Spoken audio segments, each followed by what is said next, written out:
أو شر قوريك أو خلاف قوريك هي لبيني أهلي يعني بلاغة علماء أصول فقه علماء عقيدة دا لسر چی هەیە لەسەرەوە هەیە کە ئایا مەجاز لە قورئاندا هەیە یان نییە ئایا صفاتەکانی خوای پەروەردگار مەجازین یا مەجازینین با نمونەیەکتان بۆ بێنمەوە عەقیدەی و گرنگە کاکە لەسەر شاشەکە زوومی بکە باش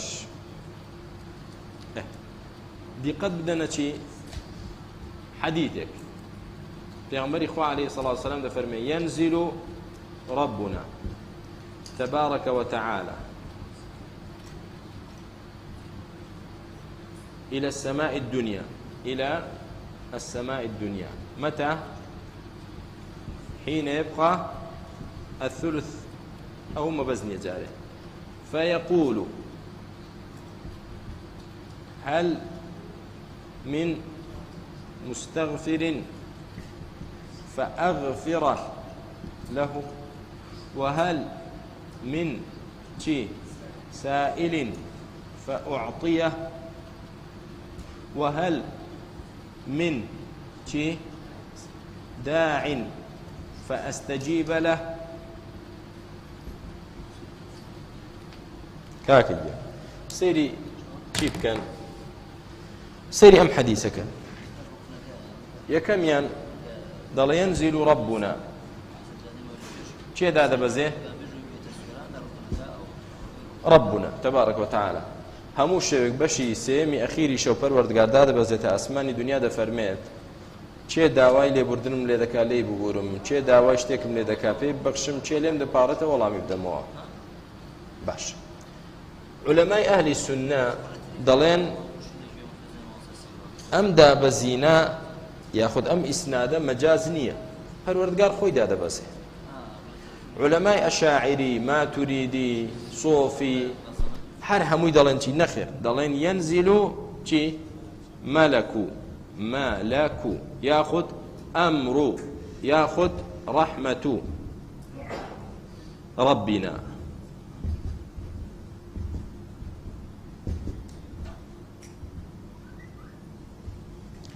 دلين شي دلين غلطة بلي خواي جورة دادا بزي بلكو دبي بلين شي دبي بلين ليدا اشتك هي حذف كراوة يا دتوين بلين ينزل ملك ربنا فريشتيج خوا دادا بزي تاسمان يا دي بلين ينزل أمر ربنا أمر خوا دادا بزي يا دي بلين ينزل رحمة ربنا رحمة خوا دادا بزي آوا ناكري بلين ينزل ربنا كواتا دلين أو مجازية كدل خوا دادا بزي مجازة لأصل دا خوا دا نابزي لأصل دا يچك لوشتان دادا بزي ايمش دلين بسر هر دو چاومان تعريفي مجاز من بوبكن مجاز سيشت استعمال اللفظي في غير معناه الأصلي دلن بله أو دابزيني پروردگار نية دابزيني ملائكتي پروردگار يا رحمتي پروردگار دلن بسرچاو ما معنى تعريفي مجاز باتواقين مع وجود علاقة بين المعنى الأصلي والمعنى المجازي دلن علاقة دابزيني خوا ودابزيني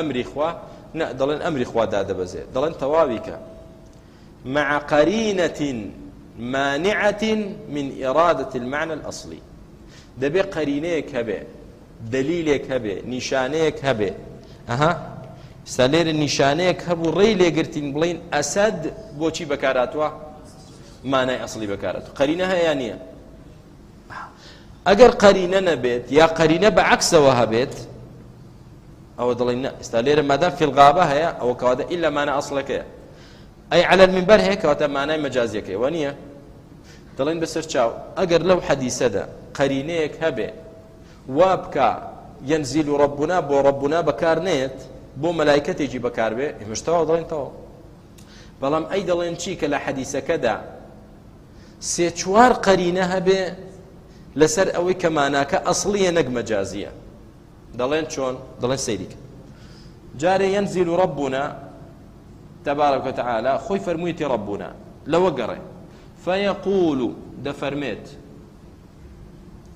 آية أقربلين أمر قصدك أقربلين رحمة الرحمة قصدك نخير نايكا کەواتە ئەمە قەرینەیەک لەسەر ئەوەی کە نە ڕەحمەتە نەچیشە نە ئەمریشە. فەیەقول دەڵێت چی دەڵێت؟ ئایا هیچ کەسێک هەیە داوای لێخۆشبوونم لێ بکات تا لێی خۆش بم؟ لێی خۆش بم. باش، مەلایکەت حەدی ئەوەی هەیە بە خەڵک بڵێ چێ داوای لێخۆشبوون لە من دەکا من لێی خۆش بم؟ نەخیر. هەل من سائل فأعطيه، کەس هەیە داوای شتێکم لێ بکا پێی بدەم؟ مەلایکەت دەتوانێت بە خەڵک وا بڵێ؟ کەس هەیە داوای شتێکم لێ بکا پێی بدەم؟ هەل من داع فأستجيب له، کەس لێم دەپاڕێتەوە تا وەڵام دەمە؟ هیچ مەلایکەتێک بۆیە وا بڵێ؟ ئەی ئەمر ئەی ڕەحمەت وا دەڵێن؟ نە. کەواتە ئەمانە هەموو قەرینەن يقول لەگەڵ أغفر له أعطيه أستجيب له. ئەمە چوار قەرینە لەسەر چی؟ لەسەر ئەوەی کە ئیستعمالەکە ئەسڵیان مەجازیە؟ ئەسڵیە.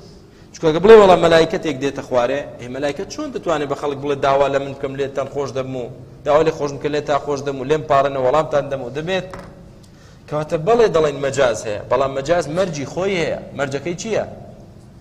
مع وجود قرينة مانعة من إرادة شيء المعنى الأصلي. دەبێ قەرینەیەک هەبێ کە مەبەستی چییە؟ کە مەبەستەکە مەبەستی مانای ئەسڵی نییە، مانایەکی ترە. ڕوونە براکانم، ئەمە گرینگە ئەو قەرینەیە بزانم. ئەجینە تەماشای ئەوانە بکەن کە مخالفەی عەقیدەی ئەهلی سونە دەکەن. دەڵێ بۆ نمونە وجاء ربك، دەڵێ کاکە ناکرێ بڵێ جاء ربك، دەڵێ رحمة ربك. خوای گەورە دەفەرمێ وكلم الله موسى تكليما، خوای گەورە قسەی لەگەڵ موسا کرد. کاکە ناکرێ بڵێ خوا قسە دەکا. عەلەیکم السەلام. ئەمە کوفرە، ناکرێ. باشە هەمووی دەکەنە چی؟ هەرچی صفاتی خوای پەروەردگارە هەمووی دەڵێن هیچی حەقیقی نییە، ئەسڵی نییە، هەمووی مەجازیە. خوای گەورە ڕەحمەتی نییە، خوای گەورە سەمعی نییە، خوای گەورە بەسەری نییە، خوای گەورە ئەوەی نییە، ئەوەی نییە، ئەوەی نییە. هەمووی چییە؟ هەمووی مەجازی. ئێمە دەڵێن کاتێک دەڵێن مەجازیەکە چی هەبێت؟ قەرینەیەک هەبێت. ڕێگر بێ لە چی؟ لەوەی کە مانای ئەسڵی مەبەست بێت.